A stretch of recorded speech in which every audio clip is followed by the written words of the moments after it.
kelompok 11 di mata kuliah pendidikan peserta didik bakalan sharing-sharing nih tentang kesulitan belajar di era 4.0. Tapi sebelum itu, kalian tahu nggak sih era 4.0 itu apa? Menurut Kak Eci dan Kak Tata nih, apa sih era 4.0 itu? Menurut aku dulu ya, menurut aku itu era 4.0 ini adalah masa di mana manusia hidup berdampingan dengan teknologi. Nah, manusia ini sangat bergantung pada teknologi, contohnya pada hal ekonomi, pendidikan, pekerjaan, dan lain sebagainya. Aku setuju sih sama kata Kak Eci. Di era 4.0 ini manusia udah bergantung banget sama teknologi. Apa-apa serba online, belajar online, bimbingan belajar online, bahkan belanja pun online. Mau makan kita tinggal HP, aplikasi, pesen, bayar, selesai. Ngomong-ngomong soal teknologi nih ya, belajar online dan sebagainya, itu gara-gara pandemi gak sih? Bisa jadi sih, karena emang pandemi itu pasti serba online kan. Itu pandemi itu kalian sempat kesulitan nggak waktu belajar? Waktu awal-awal sih aku tuh kesulitan banget. Dimana pertama itu aku nggak ngerti cara upload tugasnya. Itu kan lumayan ribet karena memakai aplikasi. Terus itu juga membuat aku tuh lupa waktu. Dimana memang memang jam pelajarannya terbatas, tapi tugasnya bener-bener membuat aku lupa waktu. Terkadang aku itu mengerjakan tugas sampai malam atau bahkan sampai nggak mengerjakan tugas sama sekali karena emang satu teknologi itu dengan HP kan. Jadi aku kadang tuh bebas scroll TikTok tanpa tahu tentang tenggat pelajaran yang harus aku kerjakan seperti itu. Kalau Kak Eci, aku juga sama kayak Ica ya. Pembelajaran daring ini kan tanpa tatap muka. Nah, jadinya saya sulit mencerna apa isi dari materi tersebut. Dan juga ada beberapa guru di sekolah aku itu memberikan tugas-tugas tanpa memberikan materi gitu. Iya. Kalau dipikir-pikir, kasihan juga sih pas masa pandemi ini. Soalnya kan nggak semua orang itu mampu paham sama materi yang disampaikan saat masa pandemi melalui daring itu tadi. Soalnya tiap anak pasti kan punya cara belajarnya masing-masing. Terus juga kan nggak semua kalangan mampu punya HP. Ada yang HP-nya gantian sama kakaknya, sama ibunya gitu kan ya. Nah, sebelum kita membahas tentang solusi-solusi, nah ini ada video-video tentang kesulitan belajar siswa di masa pandemi.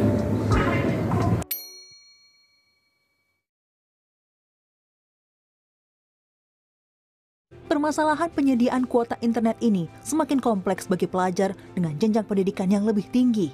Untuk penjelasan materi, intensitas pertemuan daring melalui panggilan video menjadi lebih banyak. Akibatnya, pemakaian kuota internet juga semakin besar. Sejumlah pelajar pun berharap ada teknis pelaksanaan belajar mengajar yang lebih efektif. Mau banget sekolah lagi kan, karena kalau di sekolah lebih efektif aja belajarnya, lebih enak tetap muka, terus lebih ngerti sama materinya juga.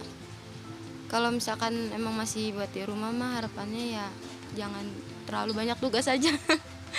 Terus meetnya juga agak dikurangin, soalnya kuotanya nggak cukup. Tantangan inilah yang harus segera mendapatkan solusi demi kebaikan bersama. Putri Demes, Warsa, Jakarta. Nah teman-teman, dari kesulitan belajar di era pandemi tadi, kita juga punya solusi nih. Yang pertama itu adalah menyusun jadwal dengan baik. Nah terkadang memang jam pelajaran di masa pandemi ini memang tidak menentu. Tapi dengan kita menentukan jam belajar dengan baik, itu kita bisa menentukan nih mana waktunya belajar, mana waktunya istirahat. Nah seperti itu teman-teman. Jadi menyusun jadwal pelajaran dengan baik itu juga sangat penting dilakukan, apalagi di era yang serba online ini, yang dimana kita bahkan sampai lupa waktu kayak pengalaman aku tadi. Nah, yang kedua adalah membuat catatan kecil. Membuat catatan kecil ini emang kelihatan remeh sih, tapi ini perlu buat pembelajaran daring. Soalnya kenapa? Pas pembelajaran daring ini kebanyakan kan kita dijelasinnya secara Zoom nih ya, secara Zoom atau dikasih video pembelajaran yang di situ nggak ada tertulisnya, nggak ada materi tertulis. Nah, maka dari itu membuat catatan kecil itu penting jika kalian ingin memahami materi dengan baik. Itu. Nah, yang ketiga yaitu solusi buat kesulitan pembelajaran daring oleh Kak Ika, yaitu sulitnya membagi waktu untuk istirahat. Nah, pastinya meskipun belajar online, kita mengalami capek-capek, pegel-pegel, dan juga boring pastinya ya. Nah, dari sini kita bisa membagi waktu untuk istirahat, dimanfaatkan untuk berolahraga, terus refreshing agar otak kita bisa fresh lah ya. Jangan lupa me time ya Kak ya. Penting banget tuh teman-teman waktu istirahat.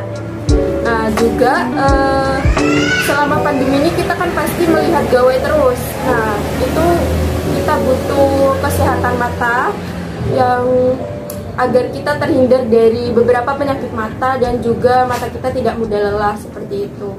Nah ini adalah 3 solusi dari kami yang bisa kalian terapkan di rumah dalam pembelajaran daring. Nah teman-teman, segitu dulu ya sharing-sharing dari kita bertiga. Sampai ketemu lagi.